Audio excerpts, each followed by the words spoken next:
Alright guys, I've been asked for updates on this Arizona Aravaipa Avocado. I planted it in 2019. It is, that's I think fall of 2019, and now it is spring headed into summer of 2025. The tree, it's grown a lot. The top in a windstorm, the top broke off, and then after that I pruned the top a couple times. I think the guidance is to keep these short and compact, so you can easily access the fruit on the tree. As you can see, it's gotten quite thick. I would say it's about 5 inches thick. You can see the graft where the Aravaipa avocado is grafted to the rootstock. That looks incredibly healthy. It's got a very nice transition. One side isn't larger than the other. You can see there's some woodpecker damage where 2 years ago a woodpecker got on there and decided it wanted to just punch some holes in the tree. That's just some scarring left over, and then you can see some pruning scars. So has this tree fruited? It's budded out twice. Unfortunately, I don't think I give this tree enough water. My understanding is that you have to give these quite a lot of water to get them to produce fruit, and I just haven't done that. Right now it receives water on a grass watering schedule, so twice a week in the summer, call it 3 times a week in the winter with the winter grass. I have shorter and more frequent watering durations. The tree handles the sun quite well. No real sensitivities like it would have when it was younger. There's sometimes some yellowing if there's an exposed branch up top.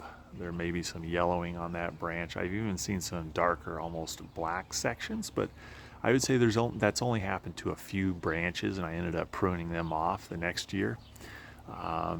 Yeah, this tree has done quite well, even through the several weeks where it stayed elevated here in the last few summers, where we had temperatures above, I think, 115, around 117, where it was really hot. This tree just took it like a champ. I do replace this mulch every year. What I was doing is trying to remove the top layer and scrape down to the bottom, so I could take that composted mulch and move it to the garden. Because in my mind, for mulch to be effective, it has to kind of remain in its mulch form and not turn into just more soil. But this year I did leave that on. I noticed that when I was doing that, there was a lot of feeder roots from this tree that were in that, working its way up into this mulch. There's quite a lot of nutrients in here, so I think the tree was benefiting from that, and I thought that maybe when I was removing that top layer, that may have prevented the tree from fruiting. So I think I'm going to try to water it a lot more this year, and I didn't mess with the mulch by taking off the top layer. This year I just added more mulch on top, so hopefully we'll be able to get some fruit, because this tree should be fruiting. So yeah, I think I think it has to do with the water primarily. As you can see here, this is new, fleshed out growth, spring growth. This is kind of summer and winter growth, and these brown tips, it's due to one of two things. One is underwatering in hot periods, and the other thing is chloride burn. We have chlorine in our water here, and it puts chloride in our soil. a little bit is okay. Plants. I believe plants need a little bit of that, but a lot of that building up over time in the leaf tips. It happens with the growers too. In California, so I'm not concerned about it. It's just all part of the experience. Let's talk about the roots and the soil. So I ended up creating some borders for this tree to kind of manage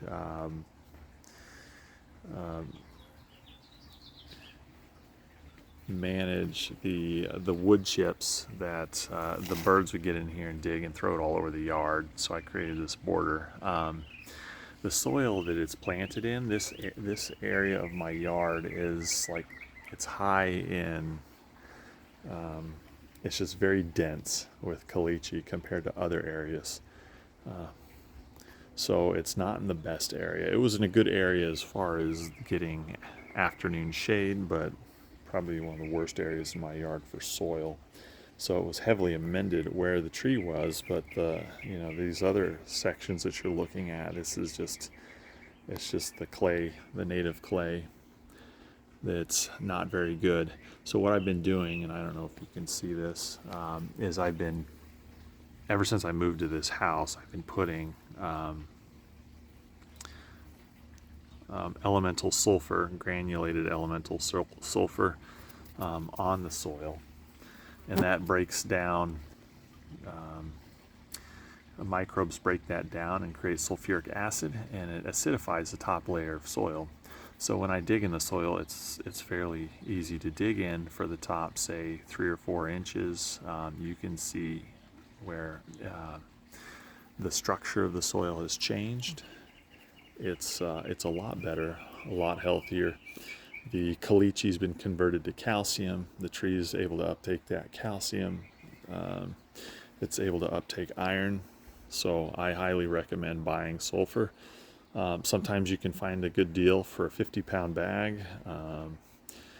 Lowe's has it for, I think, $20 for like a 20-pound bag, which used to not be a good deal, but prices have gone up, and that's what I find myself buying more of now, and I put it down twice a year. The roots of the avocado extend well beyond the mulch.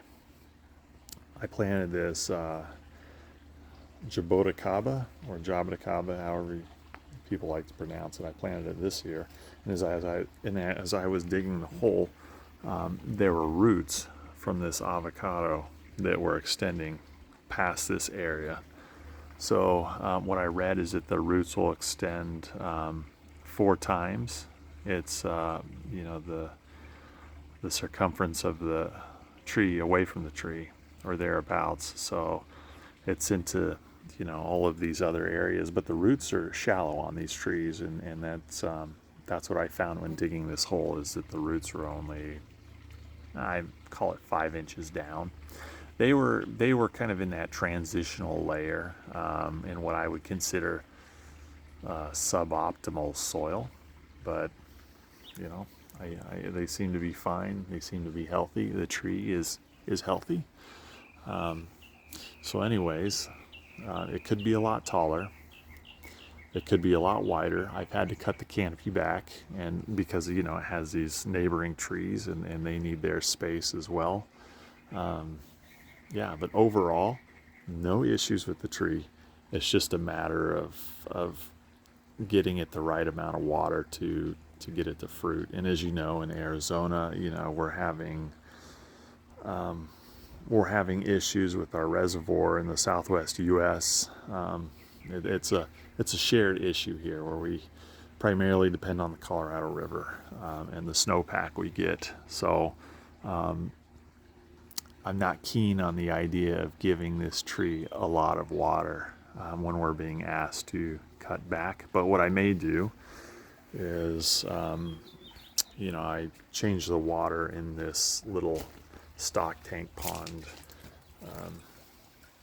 weekly. So I've been taking a 5-gallon bucket and just distributing it around the roots of this avocado, and may put some in the broader area to get those roots that have expanded well beyond the tree.